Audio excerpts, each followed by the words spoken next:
First, let's destroy the thing you think you know. You probably believe taxes work like this: earn money, pay a percentage, keep the rest. Wrong.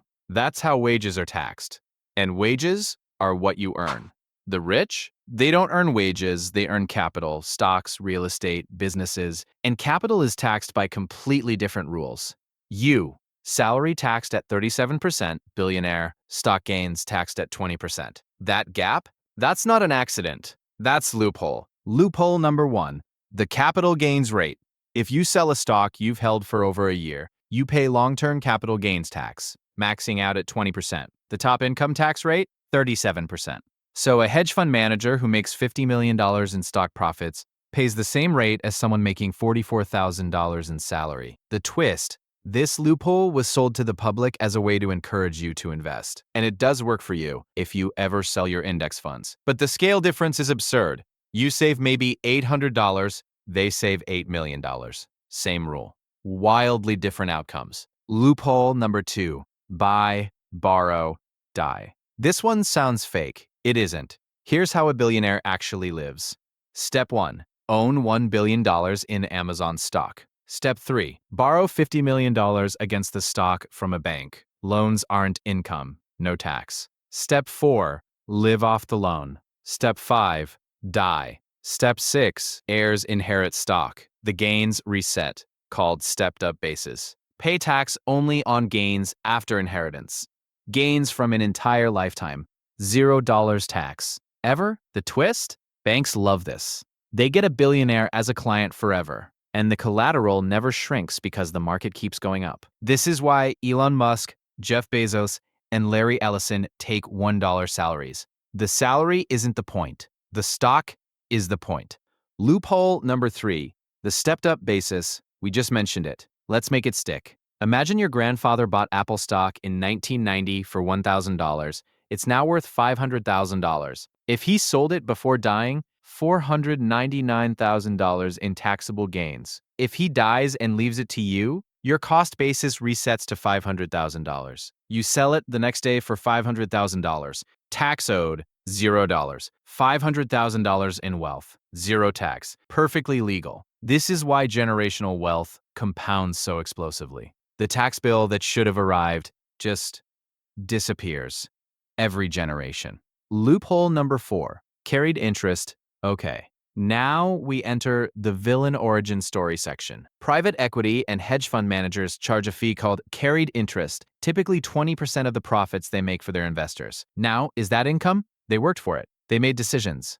They got paid. By every economic definition, yes, it's income. But the tax code says nope.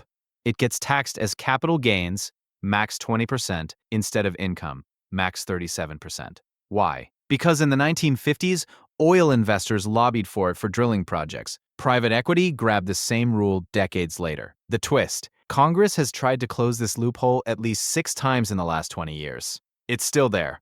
The people it benefits spend a lot of money making sure it stays. Loophole number 5, depreciation.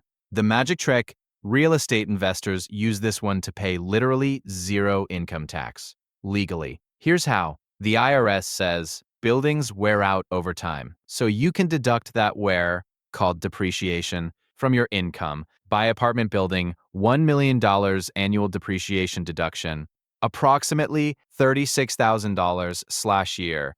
Over 27.5 years, actual rental income, $80,000 year. Taxable income after depreciation, $44,000, but here's the magic trick within the magic trick.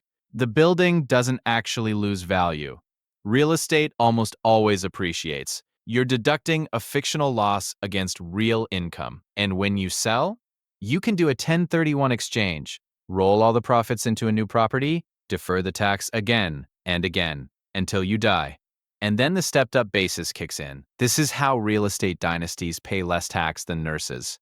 Loophole number 6, opportunity zones. Created in 2017, sold as invest in poor communities, get a tax break. The pitch was noble. The reality? A little murkier. Invest capital gains into a designated opportunity zone.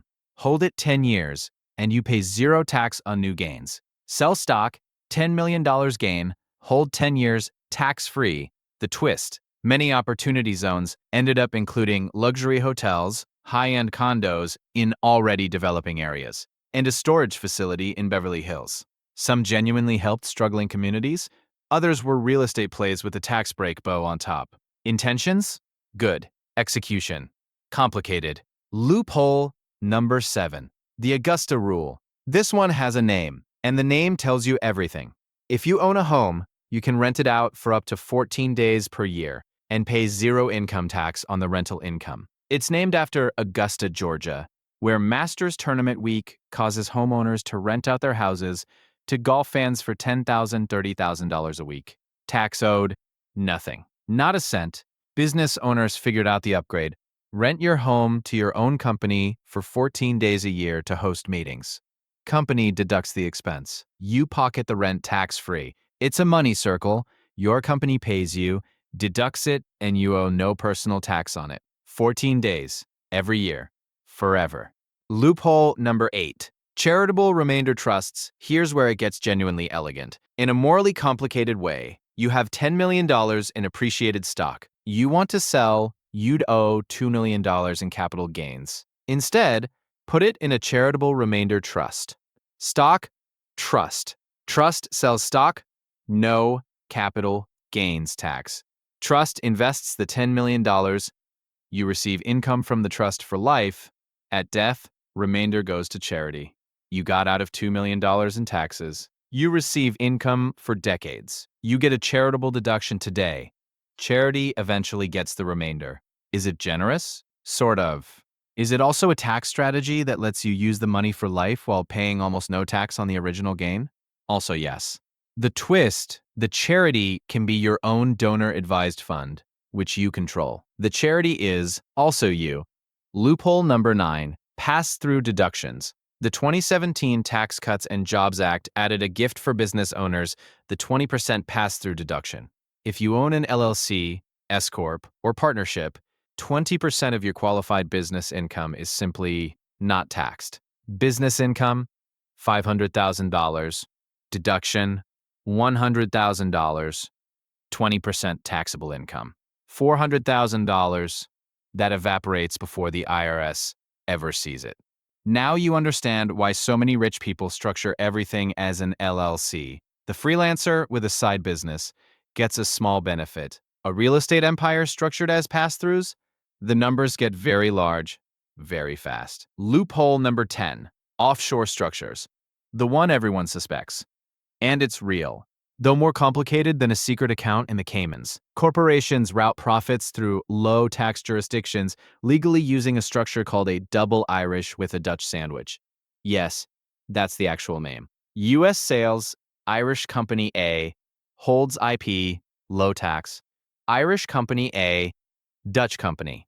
Royalties, near zero tax. Dutch Company, Irish Company B, Cayman resident, zero tax. Result: profits reported in places with almost no corporate tax. U.S. taxman gets very little. This is how massively profitable companies sometimes pay effective tax rates in the single digits. The twist: many of these structures have been reformed after global pressure, but new versions keep emerging because the talent working on tax avoidance is some of the smartest legal and financial minds on earth.